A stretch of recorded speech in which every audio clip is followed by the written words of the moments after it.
자, 우리 옆에 분들과 다시 한번 인사하겠습니다. 오늘 정말 잘 오셨습니다. 자, 은혜 받기 원합니다. 예, 감사합니다. 이 자리에 참석한 저와 여러분들의 심령에 주께서 허락하시는 평안과 기쁨이 함께 하시기를 주님의 이름으로 축복합니다. 자, 오늘 우리가 읽은 이 본문을 보면 예수께서 이스라엘 백성들에게 자기 자신을 소개하는 내용이 이어지고 있는데요. 자, 크게 세 가지 메시지가 담겨져 있습니다. 자, 첫째, 너희는 아래에서 왔고 나는 위에서 왔다. 자, 두 번째, 나는 하나님께 들은 것만 말한다. 자, 그리고 세 번째, 하나님께서는 나와 항상 함께 계신다. 사실 오늘날 우리들은 바로 이런 이야기를 들어도 큰 거부감 없이 아주 당연하게 여기지 않습니까? 자, 예수께서 말씀하시는 것이 누구의 뜻과 똑같다고요? 예, 하나님의 뜻과 똑같다라는 것을 우리는 잘 이해하고 있고요. 하나님께서 우리 예수님과 동행하신다라는 것을 그렇게 어렵지 않게 이해를 하고 있습니다. 그러나 당시 사람들은 바로 이런 이야기를 듣고 크게 불쾌하거나 경악할 수밖에 없었는데요. 왜냐하면 그들은 하나님과 사람은 그 존재 자체가 달라서 절대로 함께 할 수 없다라고 여겼기 때문입니다. 자, 이른바 하나님께서는 만물을 초월하는 존재로서 사람은 땅에 살지만 하나님께서는 어디 사신다고요? 예, 하늘에 사신다고 하고요. 그리고 가끔씩 예루살렘 성전에 내려오신다고 생각을 했어요. 그리고 심지어 누구든 하나님을 같은 자리에서 딱 만나게 되면 그 사람은 어떻게 된다고 생각했을까요? 예, 죽는다라고 생각을 했어요. 자, 그런데 예수께서는 이들이 가진 정서와 전혀 다른 메시지를 전하시는데요. 자신도 역시 땅이 아니라 어디에 속한 존재라고요? 하늘에 속한 존재라고 하시고요. 또한 자신은 언제나 하나님과 별다른 구분 없이 항상 함께하고 있다는 메시지를 남기십니다. 자, 이것은 예수께서 단순한 스승이나 예언자가 아니라 자신이 곧 하나님이라고 말씀하시는 것처럼 느껴질 수 있는데요. 자, 한번 따라해 보겠습니다. 나와 그분은 하나이다. 한 번 더 따라하겠습니다. 아버지와 아들은 하나다. 자, 이게 도대체 무슨 말일까? 아버지면 아버지고 아들이면 아들인 거지. 아버지와 아들이 어떻게 하나라는 것일까요? 자, 여러분, 이거 굉장히 어려운 문제일 수 있는 것 같은데요. 여러분, 지금 설교하고 있는 것은 최태성이에요? 아니면 최훈이에요? 예. 아니, 설교하는 사람이 최훈이면 최훈이고 최태성이면 최태성이지. 아버지와 아들이 하나다. 뭐 이렇게 이야기하는 것이 도무지 이해하기가 어려울 수 있죠. 자, 이것을 도대체 우리가 어떻게 이해해야 될까? 자, 물론 이것을 여러 가지로 해석해 볼 수 있지만 요한복음에서는 이렇게 접근하고 있는데요. 아버지와 아들의 속성이 완전히 같아서 아들을 아는 것이 누구를 아는 것이고요? 아버지를 아는 것이고, 아버지를 아는 것이 아들을 아는 것이라는 메시지가 담겨져 있습니다. 사실 여러분, 교회를 다니면서 우리가 저마다 중요하게 생각하는 것들이 다 영역이 있죠. 자, 여러분들은 주로 교회 생활하면서 무엇을 가장 중요하게 생각하세요? 오늘 무슨 만찬 나왔는지 뭐 그런 거 궁금하세요? 여러분, 교회에 와서 내가 기도를 열심히 하는 거, 그리고 목사님이 전하는 말씀을 재미나게 듣고 가는 거, 뭐 이런 거가 좀 중요하지 않으세요? 그래서 제가 열심히 준비해 왔는데, 그런데 사실 하나님을 믿는 우리들에게 가장 중요한 것이 무엇이냐고 물으면 분명한데요. 하나님을 아는 것이, 하나님을 그것도 제대로 아는 것이 그 무엇보다 중요한 가치입니다. 자, 실제로 잠언서 9장을 보면 이런 말씀이 있어요. 여호와를 경외하는 것이 지혜의 근본이요 거룩한 자를 아는 것이 명철이니라. 자, 이것은 하나님을 두려워하는 것에서부터 모든 지혜가 시작되고 하나님을 아는 자가 어둠을 물리치고 광명을 누린다라는 의미입니다. 자, 그러니까 우리가 어둠에서 빛을 누리는 이 모든 과정에서 가장 중요한 작용은 한낱 미물에 불과한 우리들이 누구를 아는 거예요? 하나님을 알면 어둠을 벗어버리고 빛을 누린다라는 것이죠. 이게 요한복음에 담겨져 있는 메시지예요. 자, 실제로 여러분, 이러한 고백을 하는 사람들 여러분 이해 가시는지 한번 들어보세요. 시편 27편의 기자가 이런 고백을 하는데 여러분, 이게 공감 가는 이야기인지 들어보세요. 내가 여호와께 바라는 한 가지 일, 그것을 구하리니 곧 내가 내 평생에 여호와의 집에 살면서 여호와의 아름다움을 바라보며 그의 성전에서 사모하는 그것이라. 아멘. 여러분, 이거 다윗이 지은 시라고 알려져 있거든요. 다윗이 여러분 이스라엘의 왕이면서도 자신의 소원이 뭐라고 이야기하냐면 평생토록 어디에 살고 싶다 그러죠? 하나님의 집에 살면서 하나님의 아름다움을 바라보는 게 소원이래요. 자, 그 성전에 살면서 기도하고 하나님의 말씀을 듣고 하나님의 뜻을 듣고 그리고 예배하고 이러는 삶이 자신에게 주어진 유일한 소원이라는 말을 하는 거예요. 자, 왜 그럴까요? 이 다윗에게는 다른 그 무엇보다 하나님을 알아가는 것이 인생에서 가장 중요한 가치였기 때문입니다. 아멘. 자, 사랑하는 여러분, 여러분들은 어떠십니까? 여러분들도 오늘 좀 하나님을 알고자 하는 소망을 가지고 나오셨어요? 아멘. 혹시 옆에 막 누가 찔러가지고 나오신 거 아니세요? 저희 집에 그런 애들 2명 있는데 엄마 아빠가 막 찔러가지고 막 자연스럽게 나오는 애들이 있어요. 자, 그런데 옆에서 막 콕콕 찔러가지고 교회 나온 게 아니라 야, 진짜 오늘 내가 누구를 알아야 되겠다? 하나님을 알아야 되겠다. 하나님을 아는 것이 내 인생의 가장 중요한 가치이고 나의 통장 잔액이 늘어나는 것도 중요하고 이 땅에서 잘 먹고 잘 사는 것도 중요하지만 하나님께서 내게 주시는 그 뜻을 깨닫는 것을 내 인생의 가장 중요한 가치로 여기시냐고요. 여러분, 그런 우리들이 절박한 마음을 가지고 하나님을 알고자 하는 소망이 있을 때 오늘 이 예배가 여러분들을 살리는 예배가 될 줄로 믿습니다. 자, 그런데 여러분들의 뜻은 잘 알겠는데 엄연히 따졌을 때 육신의 옷을 입고 있는 우리들이 하나님의 뜻을 알고자 함에도 불구하고 필연적으로 하나님과 우리 사이에 가로막혀 있는 장애물들이 몇 가지가 있습니다. 여러분, 하나님을 알고자 하는 소망이 있죠. 그런데 왜 우리는 하나님께 나아가지 못할까? 크게 2가지가 있는데요. 먼저 첫 번째로 하나님은 본디 우리의 눈에 보인다 안 보인다? 네, 보이지가 않아요. 보이지가 않고 그 존재와 차원이 구별된 분이시기 때문에 우리 인간은 그분과 필연적으로 단절될 수밖에 없다라는 한계를 지닙니다. 자, 여러분, 담임 목사는 인간이기 때문에 하나님은 만나기 어려워도 저는 언제든지 만날 수 있어요. 전화해가지고 맨날 며칠까지 어디로 나오라고 그러면 언제든지 만날 수 있어요. 자, 그런데 여러분, 하나님 앞에 전화를 드릴 수가 없죠.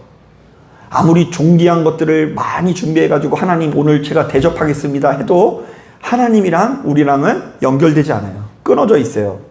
하나님은 영이시기 때문에 육신의 옷을 입고 있는 우리들은 이런 이유 때문에 하나님을 부분적으로 알고 부분적으로 경험할 수밖에 없는 것입니다. 이게 성경의 결론이에요.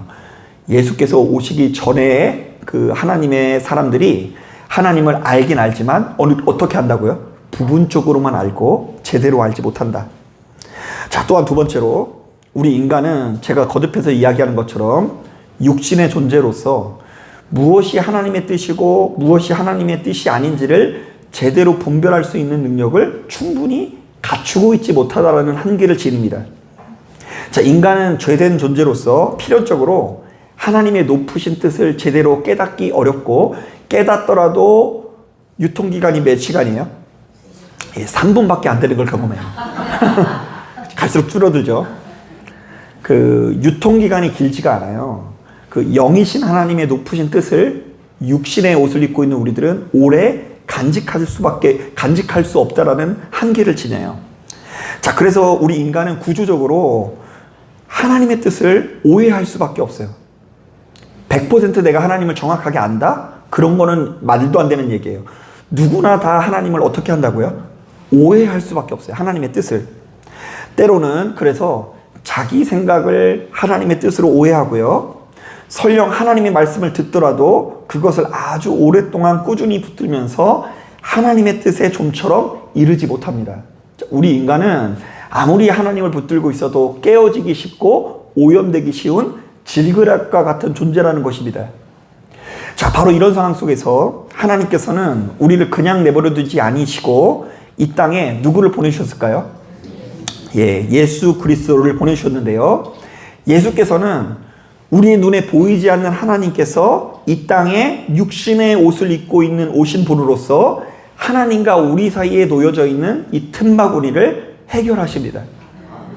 자, 그래서 이전에는 하나님의 음성이 들리지 않아 그분의 설교를 들을 수 없었으나 이제 우리는 누구를 통해서 그분의 설교를 들을 수 있게 됐어요? 예수님의 설교를 통해서 하나님의 설교를 듣게 됐어요.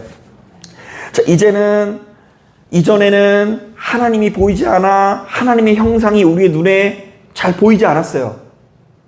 하나님의 형상을 제대로 본 사람이 없어요.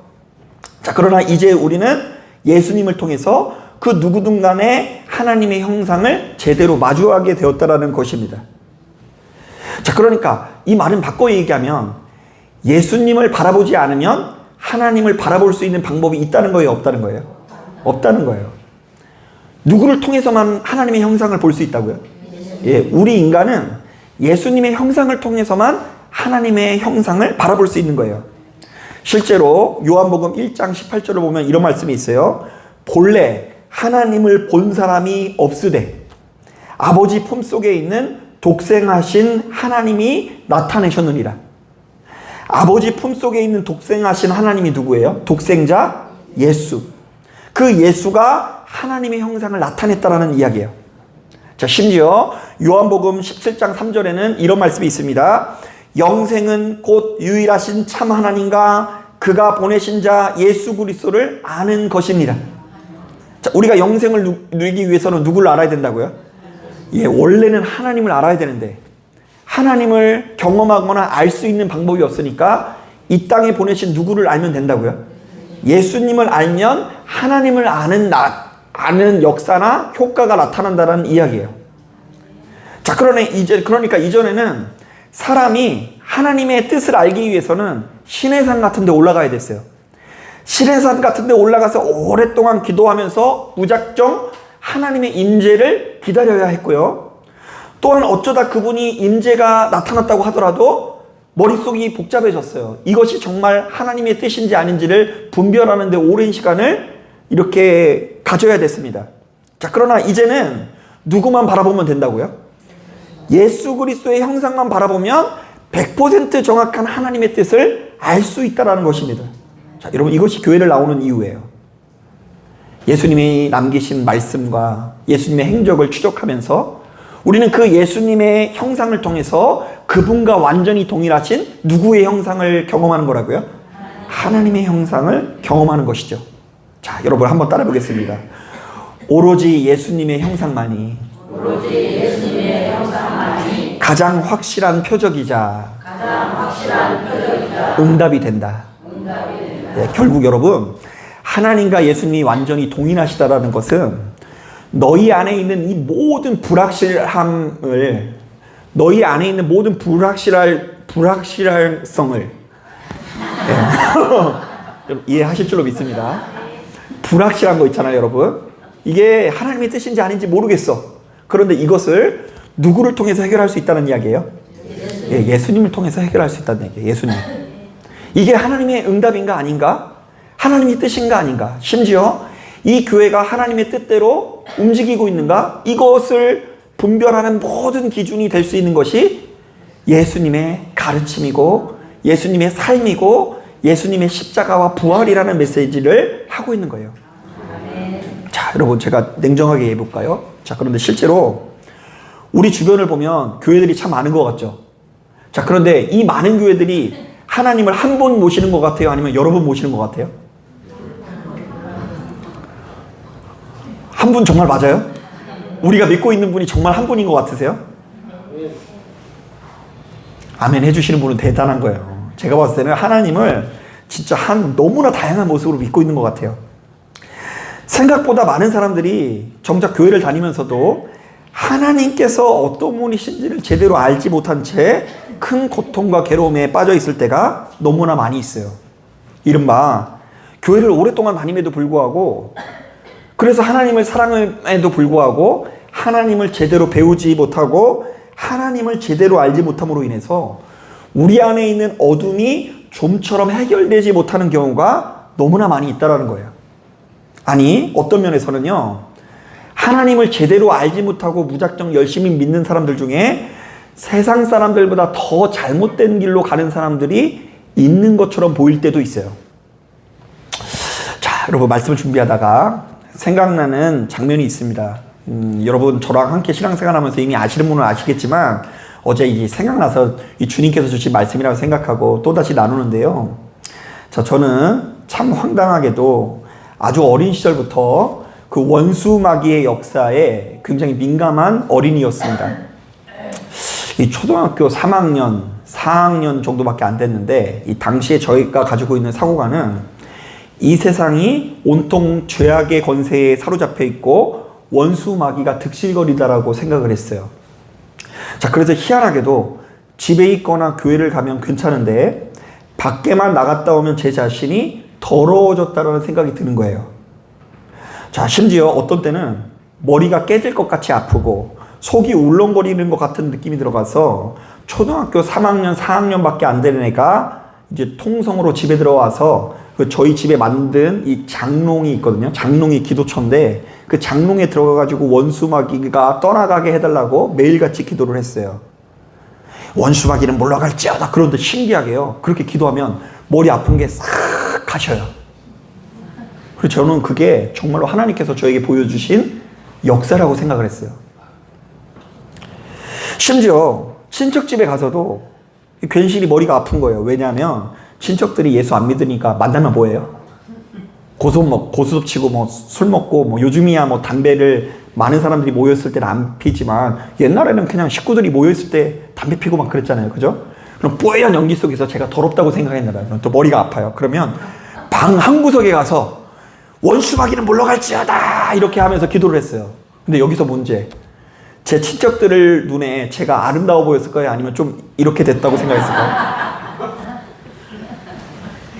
초등학교 3학년밖에 안 된 애가 4학년밖에 안 된 애가 방에 들어가가지고 꼼꼼한 방에서 원수마귀 물러가라 그러면서 막 방언으로 막 기도하는 모습을 볼 때에 교회 갈 사람도 되게 많이 실족시켰다라는 생각이 들기도 합니다.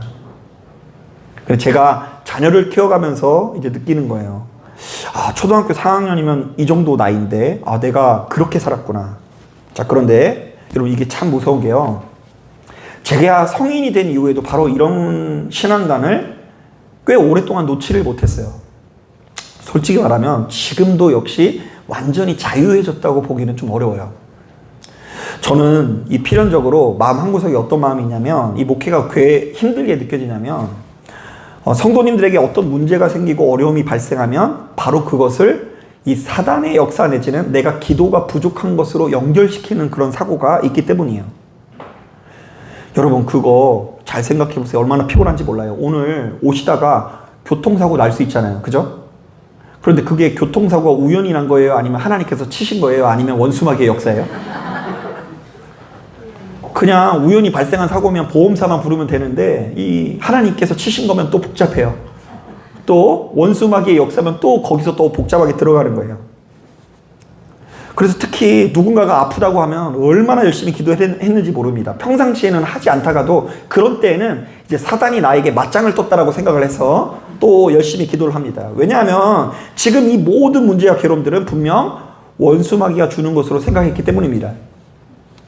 자, 그런데 이 모든 것들이 사실은 이제 와서 깨닫는 것은 하나님께서 어떤 분이신지를 제대로 알지 못할 때 나타나는 현상이라는 생각이 듭니다. 여러분 조심하세요. 그래서 교회 열심히 나와도 하나님을 제대로 알지 못하면 평생 누구랑만 싸우다 끝나요? 더 불안해요. 더 불안해. 원수마귀랑 평생 동안 싸우다가 그냥 평생 아무런 기쁨과 즐거움도 없이 그냥 주님 만나러 가는 그 순간까지 누구랑 싸우고 있다고요?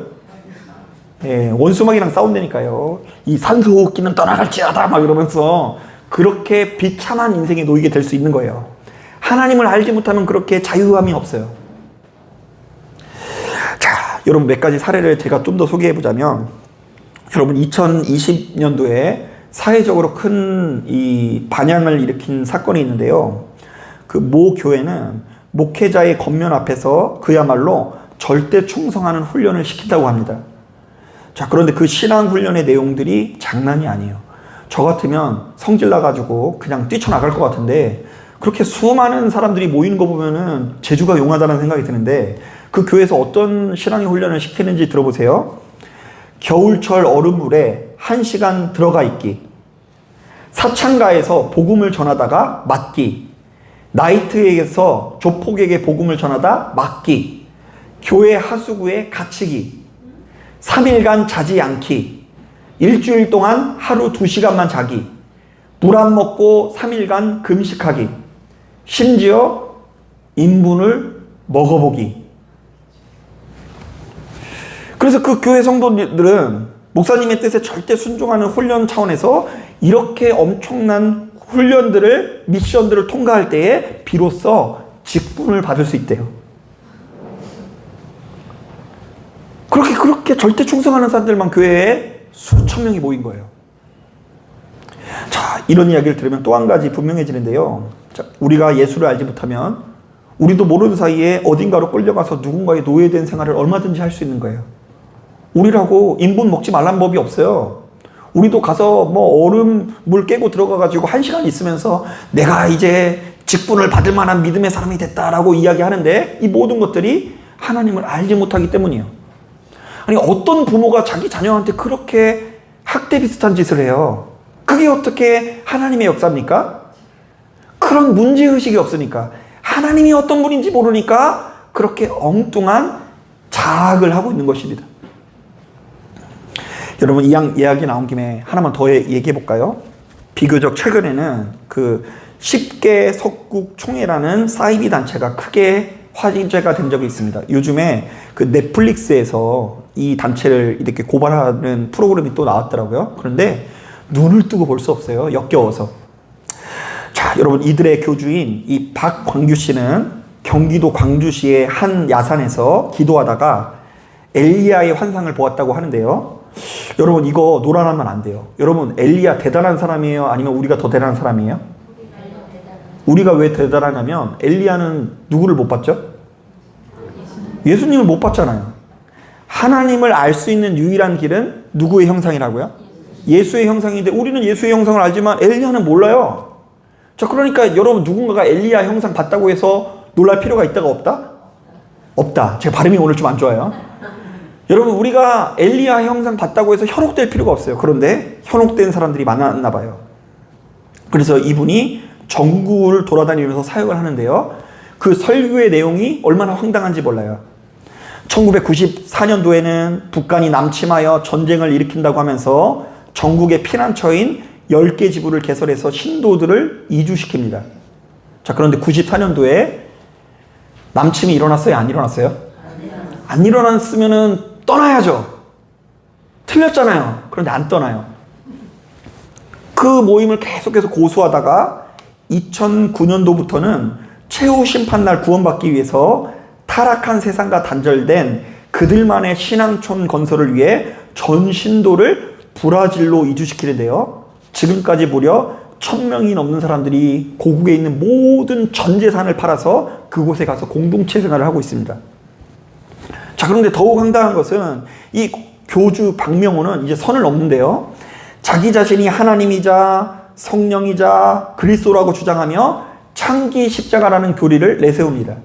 창기 십자가. 이거 굉장히 뼈대에 있는 이단이거든요. 이쪽 계통이 되게 많은데요. 주된 내용은 뭐냐면, 인간의 어떤 그 원죄가 성욕에서부터 비롯되었다. 인간이 간음하는 죄를 벗어날 수밖에 없는데, 여기서 해결할 수 있게 해주는 유일한 사람이 바로 이 단체의 교주로서 10개 석국 총회 내의 모든 여성의 남편이며 그들과의 성행위를 통해 속죄를 해야만 천국에 들어갈 수 있다는 주장을 펼칩니다.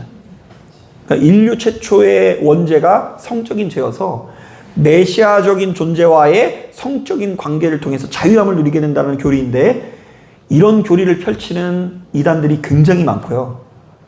이런 교리를 펼치는 이단들의 숫자가 우리나라에서 제일 많아요. 다 아류들이에요. 다 그런 종류예요. 여러분, 왜 이렇게 많은 사람들이 그리스도 예수의 이름으로 생명을 누리지 못하고 이렇게 이상한 길로 가는 것일까요? 자, 이번에도 그 이유는 동일한데요. 결국 하나님이 어떤 분이신지를 제대로 알지 못하기 때문이고요. 또한 자기가 믿고 싶은 대로만 믿었지 정작 이 땅에 오신 예수님을 유일한 표대 삼는 훈련을 가지지를 못했기 때문입니다. 자, 바로 이런 점에서 오늘 우리가 읽은 이 본문은 너무 중요한데요. 저 본문은 하나님을 알고자 하는 모든 자들에게 참된 기준이 무엇인지를 명확하게 제시합니다. 자, 이른바 우리가 하나님의 뜻을 알고 싶다고 한다면 반드시 예수를 바라봐야 한다는 것이고요. 또한 오로지 예수님만을 우리의 유일한 기준으로 삼고 그분과 함께 걸어갈 때 비로소 하나님의 뜻을 제대로 알 수 있다는 것이죠. 그래서 우리는 날마다 숙제처럼 날마다 하나님 앞에 예배하면서 예수님을 바라보는 역사를 누려야 하는 것입니다. 그리고 예수를 표대 삼지 않으면 반드시 잘못된 길로 가게 돼 있어요. 저뿐만 아니라 여러분도 마찬가지예요. 유일한 표대는 누구라고요? 예수. 유일한 반석이 누구시라고요? 예수. 자, 그런데 많은 분들이 제가 교회를 다니면서 열심히 하는 분들 중에 자기가 하나님을 잘 모른다라고 말하는 분을 많이 못 봤어요. 그래도 어느 정도 자기는 그래도 하나님을 다 안다 모른다? 안다라고 생각하는 게 문제예요. 그래서 이렇게 교회를 나와도 사실은 이렇게 별로 귀를 기울이지 않아요. 앞에 나와서 설교하는 목사도 사실은 나보다 한 수 어떻다고요? 아래로 보는 게 많아요. 잘 모른다. 옆에 있는 아무리 하는 사람들도요. 누구는 왕년에 기도 안 해본 줄 알아? 누구는 왕년에 신앙생활 안 해본 줄 알아? 막 지도자 역할 하는 그런 게 몸에 배어 있어가지고 정작 중요한 누구의 뜻에 집중하지 않는다고요? 예수 그리스도의 뜻에 집중하거나 그분을 알려고 하는 열심 자체가 떨어지는 경우가 많아요. 여러분, 그런데 우리 분명히 하셔야 돼요. 기도를 많이 하는 것 자체가 예수를 곧 아는 것을 의미하지는 않아요. 전도를 많이 한다? 헌금을 많이 한다? 물론 대단한 헌신이고 수고이지만 그것 자체가 하나님을 아는 행위라고 말할 수는 없는 거예요. 오히려 기도를 그렇게 더 많이 하는 사람, 하나님 앞에서 더 많이 헌신하는 사람일수록 하나님의 뜻을 모르고 있을 수 있다라는 그런 전제가 동반되어야 하는 거예요. 나는 이미 안다 모른다? 나는 아직 모른다. 그래서 내 평생의 소원이 하나님을 알고 경험하는 것이어야 된다라는 그런 믿음이 우리 안에 있어야 되는 거예요. 그래서 저는 사실 이게 비전이에요. 이게 비전. 그래도 시흥에 이런 교회 하나 있어도 괜찮지 않을까? 자, 어떤 교회? 우리 시흥에 어떤 교회 있었으면 좋겠냐? 우리 교회가 다 대단하는 게 아니라 그래도 쓸데없는 거 하지 않고 진짜 우리를 영생과 생명으로 인도하는 하나님의 말씀과 뜻이 있는 교회. 그런 교회 좀 하나 있어도 괜찮지 않을까? 그래서 심심할 정도로 우리 안에 뭐가 없고 허술할지라도 그럼에도 불구하고 하나님의 뜻이 있는 교회 하나 있었으면 좋겠고 여기에 필요한 사람들은 그래도 하나님께서 보내주시지 않을까? 여러분, 바로 이런 차원에서 오늘 정말 중요한 얘기를 드리려고 하는데요. 여러분, 참 재미없는 이야기겠지만 우리가 일평생 바라봐야 할 예수님, 하나님이라는 분이 도대체 어떤 분이실까? 참 당연한 이야기겠지만 이거 하나 분명히 하셔야 되는데요. 하나님께서는 우리를 그 누구보다 아끼고 사랑하시는 분이십니다. 또한 하나님께서는 우리를 위해서 대신 돌아가신 분이십니다. 여러분, 이게 중요해요. 여러분, 이것에 영향을 받아야 돼요. 가만히 보면 사람이 얼마나 연약한지 아까 질그릇과 같다 그랬잖아요. 그 질그릇은 그 흙으로 만든 그릇이어서 아직 무슨 화학 처리 같은 걸 안 해서 그 물건에 김치를 담으면 김치가 배요. 오염되기 쉬운 그릇이에요. 그래서 여러분들이요, 만약에 평상시 자주 가는 장소가 별로 좋지 못한 장소면 여러분도 그런 영향을 받게 돼 있어요. 자, 그리고 여러분 평상시 어울리는 사람의 영향을 내가 받는다 안 받는다? 정확하게 받습니다. 그들이 영적으로 침체되어 있고 병들어 있는 상태면 나도 시름시름 병든 닭처럼 알아요. 본인만 하나님을 잘 알고 있다라고 생각해서 모르는 거지, 우리는 이미 연약해서 주변에 여타의 많은 종류의 그 영향을 받고 있어요. 시름시름 앓는 이유가 다 있어요. 평상시에 가는 장소든 평상시에 만나는 사람이 병들어 있기 때문에 나도 그렇게 병드는 경우가 많아요.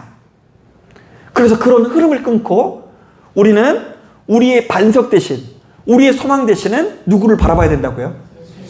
예수님을 바라보고 그 주님과 친밀한 관계를 맺기 위해서 노력해야 되는 거예요. 아멘. 하나님의 말씀을 듣는 시간은 그런 무수히 많은 방법 중에 하나인 거예요. 아, 오늘 목사님의 말씀을 통해서 예수님의 어떤 분인지를 배웠구나. 하나님의 뜻이 무엇인지를 알았구나. 바로 이러한 깨달음들이 우리를 빛과 진리로 인도하는 것이고요. 아멘. 그리고 뭐 우리가 한 달에 한 번씩 성만찬 예식하는 것도 그렇고, 맨 앞에 뭘 걸어놨어요? 십자가를 걸어놓은 것도 우리가 영생을 누리기 위해서는 반드시 누구를 알아야 된다? 예수를 알아야 된다. 우리의 마음이 다른 곳에 가는 것을 거절하고, 다른 사람이라든지 다른 단체라든지 장소가 아니라 우리의 마음을 자꾸만 돌려서 영생의 근원 되신 하나님께 이루고자 노력하는 것이 우리에게 주어진 과제라는 것입니다. 아멘. 여러분, 우리가 하나님을 올바르게 알고 싶다고 한다면 십자가에 달리신 예수님의 모습을 깊이 묵상해야 합니다. 실제로 오늘 우리가 읽은 본문도 잘 보면 예수께서 곧 있으면 자신이 십자가를 짊어진다라는 그 간접적인 언급이 계속 이어져요. 나는 곧 있으면 어딘가로 갈 텐데 너희들은 못 따라온다. 이게 뭐예요? 곧 있으면 뭘 진다는 거죠? 십자가를 짊어진다는 얘기예요. 나는 하늘에 속했고 너는 땅에 속했다. 이것도 사실은 십자가를 의미해요. 자, 사랑하는 여러분, 다시 한번 말씀드리지만 우리가 하나님을 안다고 말할 수 있는 유일한 근거는 예수 그리스도입니다. 아멘. 예수님의 십자가에는 하나님의 자비와 사랑 그리고 구원의 본질이 담겨 있습니다. 이른바 십자가는 단순한 고통의 상징이 아니라 하나님께서 우리를 얼마나 사랑하시는지를 가장 확실하게 보여준 자리인 것입니다. 아멘. 자, 그렇다면 우리가 이 땅에서 해야 할 일이 무엇일까요? 바로 주님의 형상을 닮아가는 것입니다. 아멘. 여러분, 하나님이 사랑이시라면, 하나님이 사랑이시라는 것이 예수를 통해 증명이 되었다고 한다면 우리도 뭘 하며 사랑해야 돼요? 뭘 하면서 살아야 된다고요? 사랑하면서 살아야 되고요.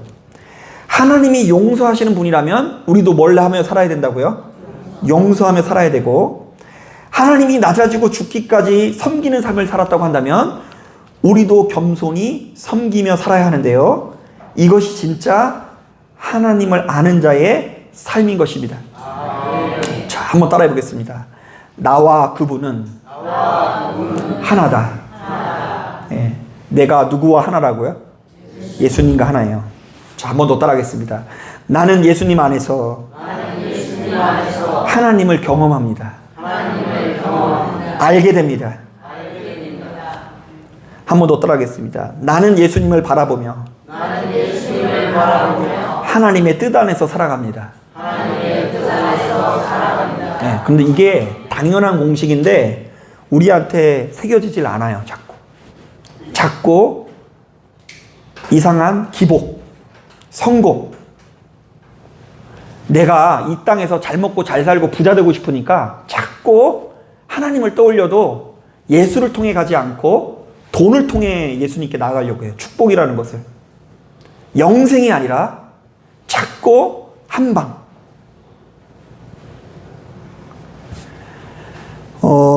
여러분, 이 교회 안에서 이제 그런 얘기 많이 들었잖아요. 그 신년마다 어디 가서 전 보지 말라. 그런 얘기 들어보셨어요?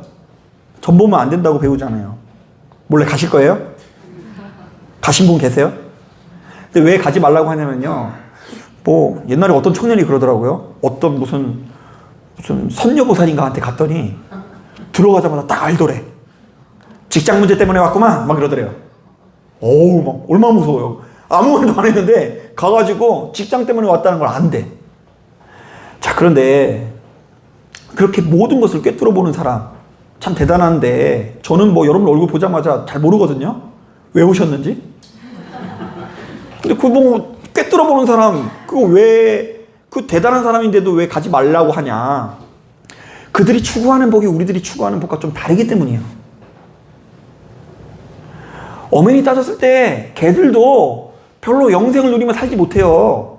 꿰뚫어 본다고 해서 뭐 그 사람이 뭐 이 땅에서 천국처럼 사는 것 같으세요?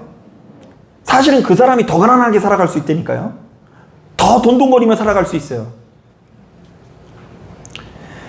그러므로 여러분, 우리들은 정말로 이 신앙생활이라는 것을 잘 설계해야 돼요. 잘못 설계해놓고 자부심 갖는 것만큼 무서운 일이 없어요. 내가 지금 하나님의 사랑은 요만큼도 모르고 율법적이야. 입만 열면 정죄, 판단, 지난 시간 이야기한 것처럼 이간질, 공격, 중재자의 삶을 살지 못하고, 근데 잘못 살고 있는데도 불구하고, 하나님을 알지 못함에도 불구하고, 하나님을 알되 예수를 통해서 나아가지 못함에도 불구하고 자기 자신에게 어줍지 않은 자부심을 가짐으로 말미암아 일평생 성실히 노력함에도 불구하고 하나님의 뜻에 이르지 못할 수 있다는 이야기예요. 그러면 하나님을 아는 것에서부터 영광이 나옵니다. 그것도 예수를 통해서 하나님을 제대로 알 때에 어둠이 떠나고 명철을 누릴 수 있는 거예요. 아멘. 이것을 위해서 우리가 한 교회로 부름을 받고, 이것을 위해서 우리가 율법에서 벗어나 율법을 뛰어넘어서 예수 그리스도의 복음에 이른 것입니다. 아멘. 그러니까 우리 인간이 얼마나 연약한지 하나님께서 보여주시는 것들마다, 보내주신 것들마다 다 오해를 해요. 선지자를 보내주니까 또 선지자를 오해하고, 왕을 세워주시니까 그 왕도 타락하고, 심지어 율법을 알려주셨는데도 불구하고 그 율법을 자꾸 오해해요. 그래서 오해하지 말라고 가장 확실한 표징인 예수를 보내주셨고, 그 예수님과 교제하면서 그분을 모방하면서 그분의 뜻에 비추어 나 삶을 한번 돌아보는 거예요. 자, 그러면 응답이 참 쉬워요. 지금 내가 제대로 살고 있는가? 누구의 형상을 돌아보면 돼요? 예수의 형상. 내 기도가 올바른가? 올바르지 않은가? 누구의 형상을 보면 알아요?